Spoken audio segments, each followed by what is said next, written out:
corporations, entities of power and control. Much like the Force, they are an unseen hand guiding our lives, an entity that individuals surrender to, seeking the illusion of security, convenience, prosperity. Yet can one truly understand the essence of a thing without experiencing the edges of its existence, the blade of its malice, the caress of its benevolence?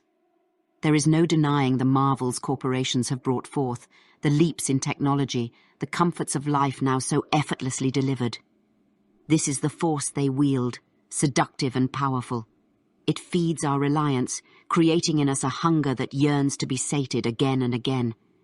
Yet do we not see the ravenous maw beneath the gleaming facade? Corporations thrive on consumption, on the insatiable appetite of the many.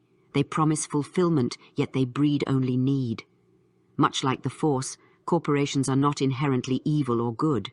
They simply are, driven by their intrinsic nature, by the intentions and ambitions of those who guide them. Yet, let us not be blind to their potential for harm. Corporations have brought forth destruction as much as creation, exploiting resources, disrupting ecosystems, thriving on the imbalance they themselves perpetuate. Consider the labor force, the countless individuals caught in the gears of this corporate mechanism. Are they not merely cogs, stripped of individuality, measured by their utility? Just as the Force binds all, so do corporations, their chains more subtle, more insidious. It is an illusion of choice, of freedom. To participate or not, to consume or not, these are not true choices when the consequences are blindness and starvation. Then, let us speak of wealth, that tantalizing prize corporations offer. Yet it is but a shimmering illusion, a promise seldom kept.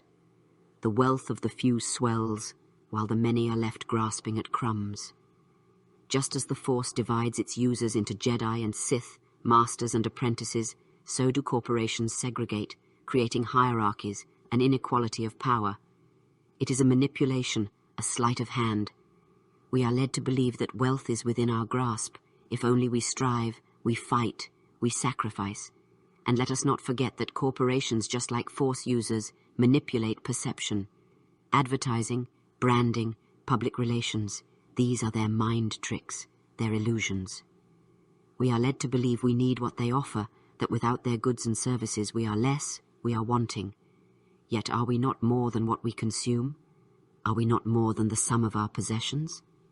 Corporations claim to act in our best interests, providing jobs, producing goods, driving economies. Yet, in their pursuit of profit, do they not lose sight of their purported purpose? In their hunger for growth, do they not risk devouring all that sustains them? I would urge you to see corporations for what they truly are.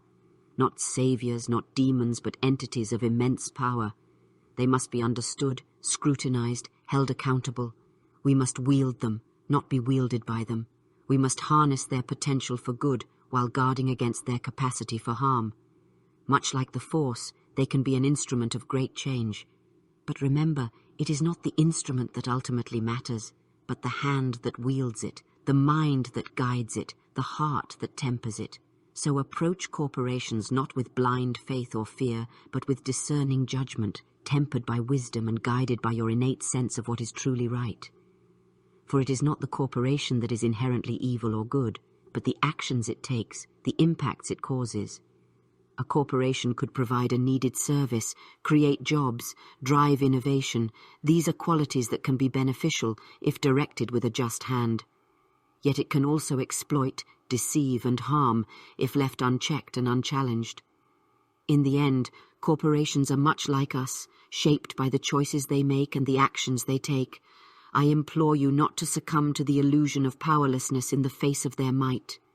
Every choice you make, every product you buy or refuse, every voice raised in critique or praise influences these entities. You are not merely passive consumers in the theatre of capitalism, but active participants who can shape its course. Do not forget that corporations exist because we allow them to. We give them power, we fuel their growth, and as such, it is our responsibility to hold them accountable, to demand transparency and ethical conduct. To dismiss this power, to surrender to apathy, is to silence our own voices. to relinquish our roles as stewards of our societies, our environments, and our futures.